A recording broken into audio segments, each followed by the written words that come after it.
All right, last time we left you guys off, we tightened the sequence and made it look nice and pretty in terms of the edits. And now we're gonna make it look nice and pretty in terms of the filters, effects, and audio. So the very first thing for us to do is to actually apply a filter or a color grade. We'll talk more about how to color correct things in the future, but the fastest way for us to get some really pretty footage is for us to add what we call a LUT onto it. This is kind of an advanced technique, but I think you guys should start with it because it makes the best stuff right off the bat. So for us to start by adding a filter, we're actually gonna go to the top right corner of Premiere, and there is an icon for the windows. This is going to look like a tiny little panel on the side of a window. I don't know how else to call it, but it's the workspace window. We click on it, and we're going to click on color. So whatever you were on before, you're gonna go to color, and you're gonna just find this whole vibrant panel that has a bunch of different options for you. Over here on the right side, we have different ways that we can color correct our video.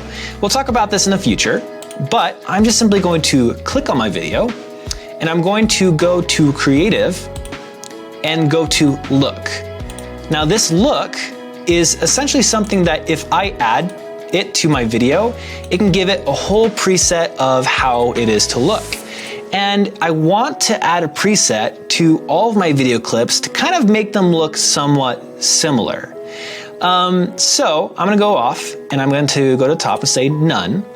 Because I want to show you that you can actually choose, kind of preview each of these by clicking on these arrows. And once you find one that you like, such as let's say I like this one, I can double click it and all of a sudden it'll apply it automatically. Also, I can choose intensity here, in which I can scale this up or down for how much of this look I'm adding. A lot of the time you want to make sure that you're not adding too much, because if you over edit, it looks bad. So just make sure you adjust this as well. But once you have an idea for a look you want, we're not going to apply it directly to this video. Instead, we're going to apply it to what we call an adjustment layer. So if you've ever taken Adobe Photoshop or a class on it, you would know what an adjustment layer is. However, even if you haven't, we're going to show you right now. So go to your bottom left panel, the project panel. Click on the panel edge and drag it to the right until you can see the new item icon. I'm going to click on it and I'm going to say adjustment layer. I'm going to say OK. And then I want to drag the adjustment layer over top all my other videos. And then I'm going to drag the edge of it until it covers the entirety of the video. Now, something about video is that whatever is on top of another video is the one that you see. So because this layer is above this one, I am not seeing this video, the one on the bottom, but I'm seeing this one, the one that is on top. So that being said, adjustment layers are over top everything, but they're kind of like a transparent filter. Whatever I do to this one is going to apply the edit to all the ones underneath. So that's why we call it a filter, because we're just kind of filtering everything underneath it. So I click on the adjustment layer. I go through and I choose that look that I wanted. And I'm gonna choose this one. I'm gonna double click it. I think it looks good. And then as I scroll through, I can actually see that it has already applied the look to all of my other videos. Now, these videos I have already look very, professional. So maybe I didn't need them for these ones in particular. Nevertheless, your videos probably would get a lot out of applying this filter. So I would recommend using filters in all of your professional videos. Not necessarily for every video that is just an assignment, but for projects like this, you really want to make it look its best, and a very fast way to do that is through applying a LUT, or in other words, applying a filter. Now that we have our filter on top, we're going to switch over to checking our effects. Primarily, we're going to be checking how to change transitions. So if I go to my workspace icon, I'm going to go to effects instead of color. Now that I have effects open, I can go to this right-hand panel And you can see that I actually have a lot of effects that I can go through. The ones that we're gonna be using today is the video transitions. So click on the drop-down menu for video transitions, and then we're gonna go down to, let's see, dissolve. Dissolve is the automatic and best transition for any of them. A lot of these can be a little over the top, to be honest. So for example, if I go to this iris one, I can apply it to the edge in between two videos, and I'm gonna get a very PowerPoint look to a transition between my videos. And that's an awful way to do things. If you have not seen a movie other than Star Wars use something, don't use it yourself.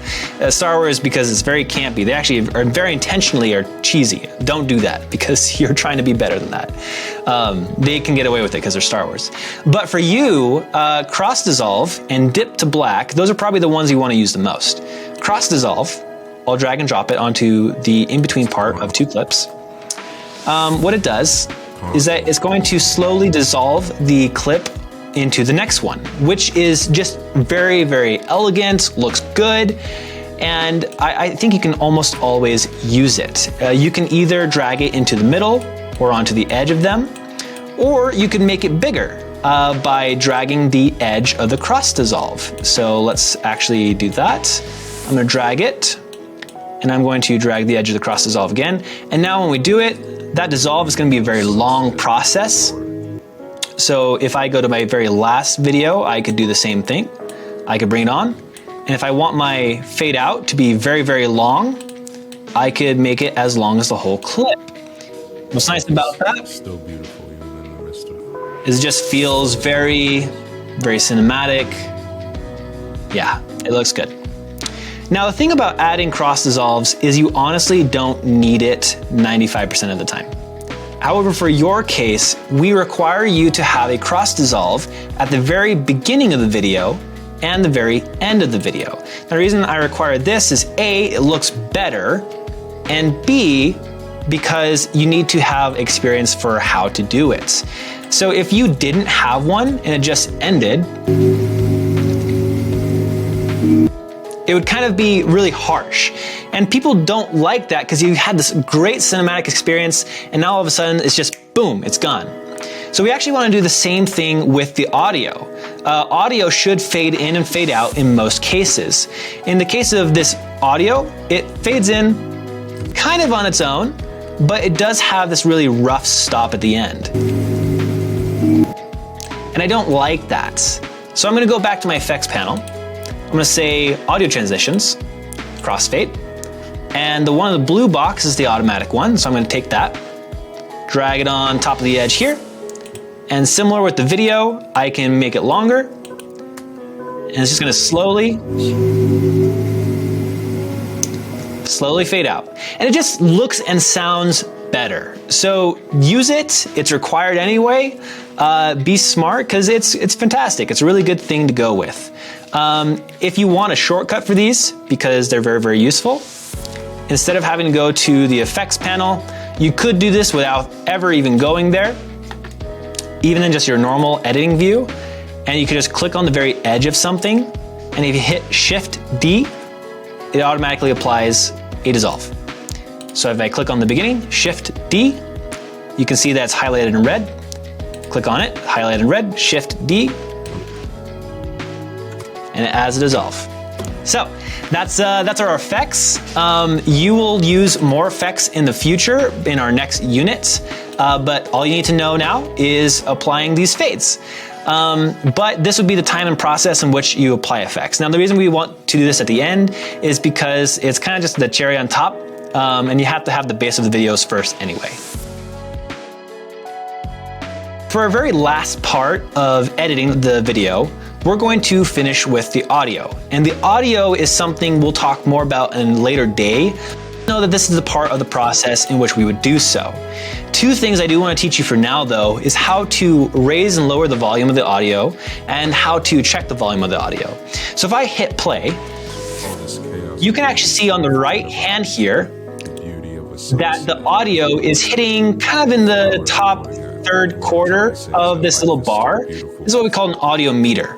We'll teach you in the future how to play around with that, but in general, you do want to have audio hitting kind of towards the top. Otherwise, it's just going to be too quiet. So if I wanted to, I could actually make this louder.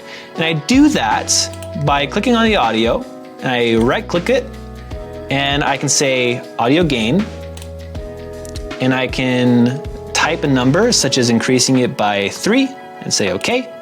And then you can see the audio just got bigger, which means that it's louder. And you can actually see that as I play this. Even in the midst of... And it's going to be louder than it was before. Or alternative, I can take this little line that if I expanded this, like I said to do earlier, you can take this little line, you can drag and drop it up and down, and consider this like a volume. If I put it all the way at the top, God allows us to see. It's a lot louder, which, you know, we don't want it to be that loud, but you could do just a little bit. Or you could make it quieter. Either way. Like I said, we'll touch more on that in the future, but this is the part of the video where you'd want to finalize all the audio. So with our filters, effects, and audio complete, we're actually ready to go ahead and export our video.